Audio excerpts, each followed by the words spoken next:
Hello everyone, आप सभी लोगों का एक बार फिर से आपके अपने YouTube channel massive skill mechanical में स्वागत है। आज की इस वीडियो में मैं आप सभी लोगों को मैकेनिकल इंजीनियरिंग के टॉप 20 एमसीक्यू डिस्कस करूंगा। और ये जो सारे क्वेश्चन है वो मैं आपको एनएमडीसी का जो मॉडल पेपर की जो सीरीज़ चल रही है हमारी, उसको ध्यान में रखते हुए बनाया हूँ। और ये सीरीज़ का पार्ट 15 है, यानी कि इससे पहले मॉडल पेपर के टोटल 14 वीडियो आ चुके हैं। अगर आपने नहीं देखा है तो आप हमारे प्लेलिस्ट में जाके, जो कि हमने अलग से एनएमडीसी मॉडल पेपर के नाम से बनाया है, आप वहां जाके देख सकते हैं। ठीक है। और वीडियो शुरू करने से पहले मैं बता दूं कि अगर आपको इस वीडियो का फ्री पीडीएफ चाहिए तो आपको उसके लिए हमारे टेलीग्राम ग्रुप को ज्वाइन करना पड़ेगा। और टेलीग्राम ग्रुप को जो ज्वाइन करने का लिंक है वो इसी वीडियो के डिस्क्रिप्शन में है। तो चलिए फिर शुरू करते हैं। ठीक है। हमारा पहला क्वेश्चन है कि low helix angle drills are preferred for drilling holes in plastic, copper, cast steel या कार्बन स्टील। यानी कि जो लो हेलिक्स एंगल होता है ड्रिलिंग में, ड्रिल बिट जो होता है, ड्रिल मशीन में जो ड्रिल बिट यूज़ होता है, उसमें लो हेलिक्स एंगल जो यूज़ होता है वो किसके लिए ड्रिलिंग के लिए यूज़ होता है, तो वो होता है, प्रीफर किया जाता है प्लास्टिक में। ठीक है। लो हेलिक्स मतलब कितना, लेस देन 10 डिग्री। ठीक है। कितना एंगल, लेस देन 10 डिग्री को लो हेलिक्स एंगल बोलते हैं। ठीक है। अगले क्वेश्चन में चलते हैं। क्वेश्चन नंबर 2 है कि when a gas is heated at constant volume, यानी कि अगर हम वॉल्यूम को कांस्टेंट रखते हैं किसी कंटेनर में, ठीक है, वॉल्यूम को कांस्टेंट रख के अगर गैस को हम हीट करेंगे तो क्या होगा, उसका टेम्परेचर राइज होगा, उसका प्रेशर राइज होगा, या उसका टेम्परेचर एंड प्रेशर दोनों राइज होगा, या ना ही टेम्परेचर राइज होगा ना ही प्रेशर राइज होगा। तो क्या होगा, कांस्टेंट प्रेशर कांस्टेंट वॉल्यूम में टेम्परेचर एंड प्रेशर दोनों राइज होगा, यानी कि दोनों इंक्रीज होगा। ठीक है। अगले क्वेश्चन में चलते हैं। क्वेश्चन नंबर 3 है हमारा कि अकॉर्डिंग टू थ्योरी ऑफ, नहीं, क्या है क्वेश्चन, कि according to kinetic theory of gases the kinetic energy of translation of a molecule is proportional to T T square 1/t या 1/t। ठीक है। 1/t का स्क्वायर है, ये t का स्क्वायर है। ठीक है। तो टी स्क्वायर 1/t या 1/t स्क्वायर। तो काइनेटिक थ्योरी ऑफ गैसेस क्या है, इज प्रोपोर्शनल टू टी मतलब क्या है, टाइम। ठीक है। ओके।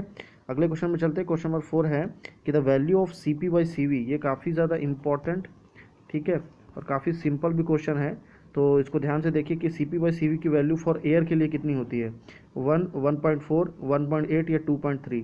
तो CP/CV की वैल्यू होती है, वो होती है 1.4, यानी कि option number B is a correct answer. ठीक है। अगले क्वेश्चन में चलते हैं। क्वेश्चन नंबर 5 है कि de Laval turbine are mostly used where low speed are required for a small power purpose at low speed, for large power purpose, या for a small power purpose and high speed. ठीक है।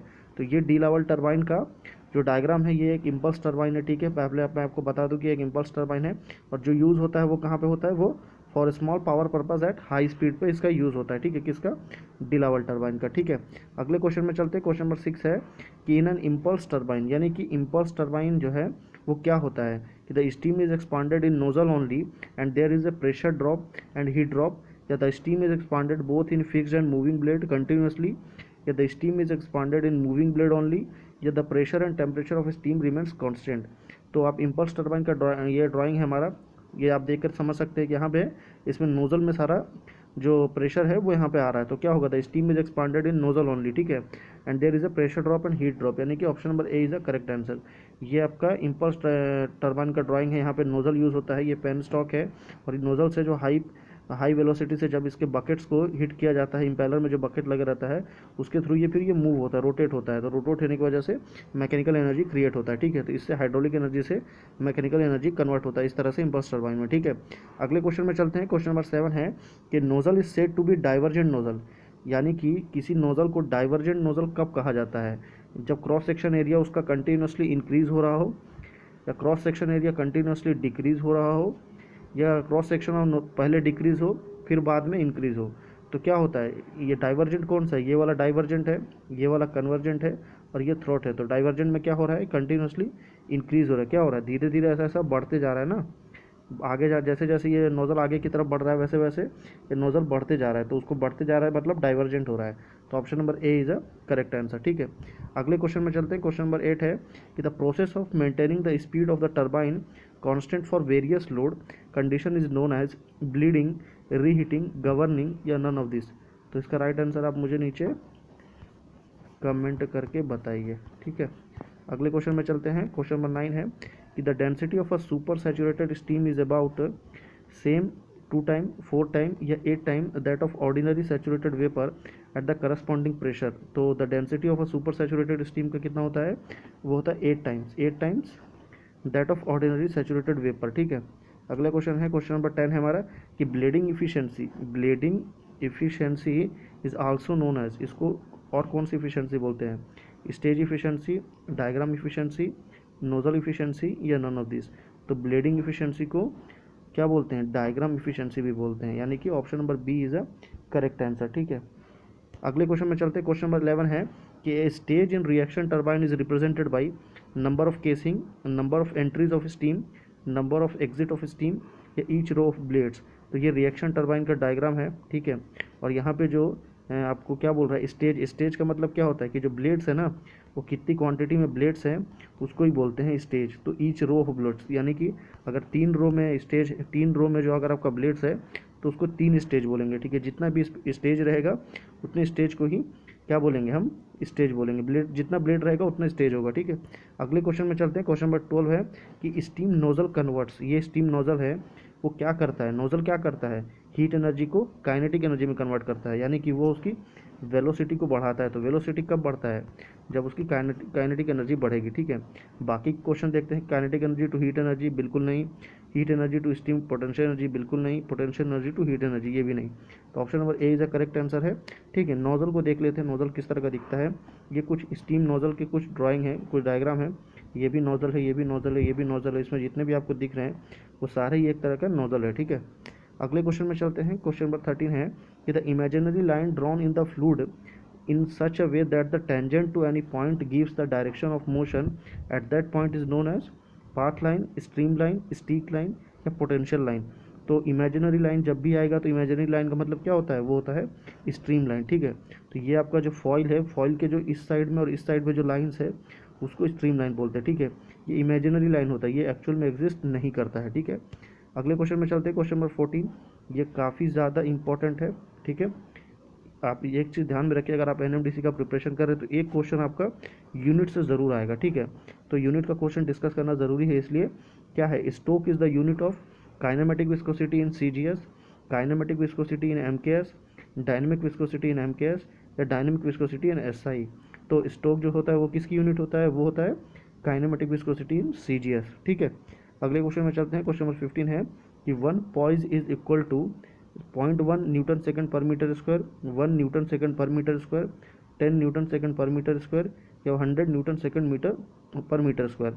तो 1 poise is equal to होता है 0.1 newton second per metre square. ठीक है, question number 16 है कि the absolute pressure is equal to, absolute pressure क्या है? यहाँ पे देखिए, ध्यान से देखिए तो आपको समझ में आ जाएगा। एब्सोल्यूट प्रेशर इक्वल टू क्या दिया है?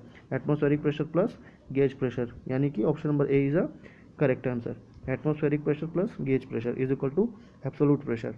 अगले क्वेश्चन में चलते हैं। क्वेश्चन नंबर 17 है कि the hammer blow in pipe occur when, hammer blow किस कब होता है पाइप में? जब the excessive leakage in the pipe, या the pipe burst under high pressure of liquid, या the flow of fluid through the pipe is suddenly brought to rest by closing to the valve, या flow of fluid through the pipe is gradually. तो जब hammer blow कब होता है? जब pipe को suddenly बंद कर दिया जाता है। जैसे कि ये वाटर फ्लो हो रहा है, ये वाटर फ्लो हो रहा है, जब सडन आप वाटर को क्लोज कर देते हैं तो उसकी वजह से क्या होता है? जो पाइप के साइड में एक एनर्जी क्रिएट होती है और उस एनर्जी को क्या बोलते हैं? Hammer blow. और उस हैमर ब्लो की वजह से पाइप के डैमेज होने के चांसेस बहुत ही ज़्यादा होते हैं। ठीक है, अगले क्वेश्चन में चलते हैं। क्वेश्चन नंबर 18 है कि when a body is placed over a liquid it will sink down. अगर किसी बॉडी को लिक्विड में प्लेस करते हैं तो वो सिंक डाउन हो जाएगा, यानी कि वो डूब जाएगा। कब डूब जाएगा? जब ग्रेविटी फोर्स ज़्यादा होगा। जब कभी भी ग्रेविटी ज़्यादा रहेगा तभी तो कोई ऑब्जेक्ट नीचे डूबेगा, क्योंकि ग्रेविटी जब कम रहेगा तो वो ऊपर की ओर तैरता रहेगा। ठीक है, अगले क्वेश्चन में चलते हैं। क्वेश्चन नंबर 19 है कि फ्लो होथ stream line is represented by A curve. जो कर्व से जो रिप्रेजेंट करता है वो कौन सा होता है? वो होता है आपका 1 डायमेंशनल, 2 डायमेंशनल, 3 डायमेंशनल या 4 डायमेंशनल। तो जो कर्व से होता है वो होता है 2 डायमेंशनल, और जो स्ट्रेट लाइन से होता है वो होता है 1 डायमेंशनल। ठीक है, अगले क्वेश्चन में चलते हैं। क्वेश्चन नंबर 20 लास्ट क्वेश्चन है कि when the Mach number is less than unity, एक से कम रहेगा मैक नंबर तो क्या कहलाता है? Subsonic, sonic, supersonic, hypersonic. तो वो कहलाता है सबसोनिक फ्लो। ठीक है, सोनिक कब कहलाएगा? जब 1 होगा। सुपरसोनिक कब कहलाएगा? जब 1 से ज़्यादा होगा। ठीक है, हाइपरसोनिक क्या कहलाता है वो आपको नीचे कमेंट करके बताना है। क्यों? क्योंकि हमारा क्यू फॉर यू, यानी कि जो क्यू फॉर यू हम रखते हैं एक क्वेश्चन जिसका आंसर आपको कमेंट में देना है। इसी क्वेश्चन का आंसर आपको बताना है कि हाइपरसोनिक कब होता है? द मैक नंबर 1 से कम हो, 1 हो, 1 से 6 के बीच में हो, या नन ऑफ दिस। ये 4 ऑप्शन है। राइट आंसर आप मुझे कमेंट करके बताइए, ठीक है। तो वीडियो पसंद आया हो तो प्लीज़ लाइक करें, शेयर करें और हमारे चैनल को सब्सक्राइब कर लें